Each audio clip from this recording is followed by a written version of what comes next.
Check runners. But it was another question I want to ask you about that era of the Get Throw era. Okay. Like, do you feel like when that song hit the success it did, that your life changed? Or was it just one of those things like it was a good look, but you just had to keep grinding? It was just a good look.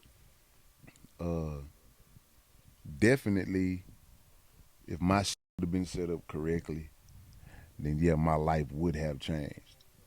But the acceptance level went through the roof. It was kind of like, oh, okay, yeah, that's cool. We got Ro over here, and he on a lot now. You know, I did a whole lot of shit before I got here, but now I'm doing people rap a lot. And it's like when that song hit, like, you know, keep in mind, like I was finna get ready to go sit down for another year. You know what I'm saying? So, you know, I had been out of jail. We shot this video in 2005, I believe. Mm-hmm. And in 2006, you know what I'm saying, I had to go sit down again. You know, them gave me 4 years this time.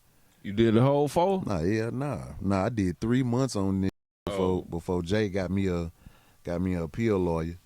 And I came back on bench 1 to Orange County and ended up giving that shit back, giving the penitentiary time back, and taking a 10-month state jail. So I knew exactly when I was getting out. This was another, and I had already done like 4 months in there, so right. They didn't give me credit for that shit. So I done 14 months all together, and this was the hottest time of my life. This was Get Throw era? This was right after Get Throw. Okay. This was right after Get Throw. I had just released Zero Vision Volume 1. I released that Power record, and I released that and I don't know, I got so many fucking albums, man. I be forgetting the names of my shit. But I had just released the motherfucking album myself, and New York Times had just came out saying I was the most underrated rapper in America. I'm reading that shit from my bunk. Damn. Yeah, I'm reading that shit from my bunk. And it was crazy because I'm doing a song. You know, I did a couple songs with CeeLo Green yesterday.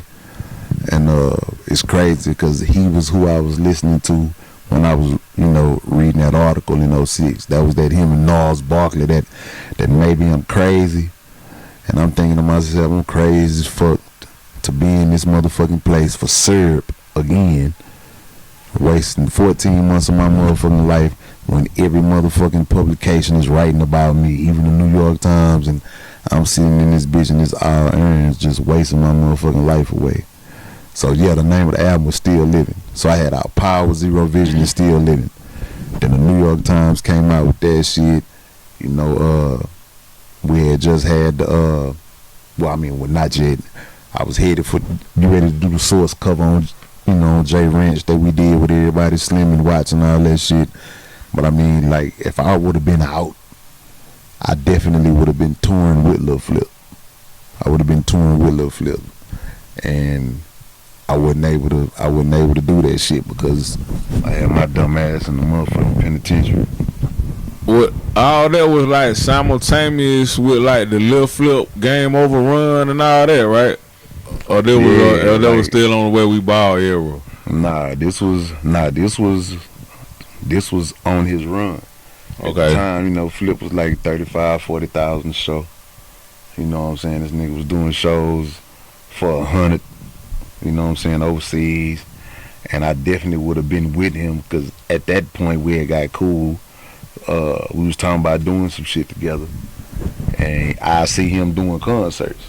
And, you know, I was the little dog. I was getting, you know, some crumbs back then. And, you know, but I was able to go with him and do some shit with him too.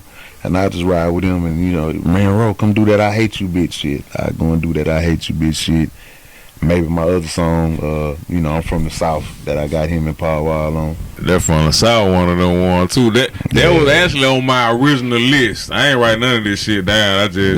I've been preparing for this interview like 10 years, my boy. You know what I'm saying? It was that God timing that it came together like this. Like I've been ready for this motherfucker. I ain't had to write this shit down. You know what I'm saying? Yeah. Cause all this shit don't mess with this shit I've been wanting to know. Yeah. You know what I'm saying? For sure. You ain't never thought about writing no book, bro? Nah. There's too many people do that. Hey, thank you for watching this video. Go hit that subscribe button, and every single day, more videos like this will be uploaded. Hey, thank you again. Hey.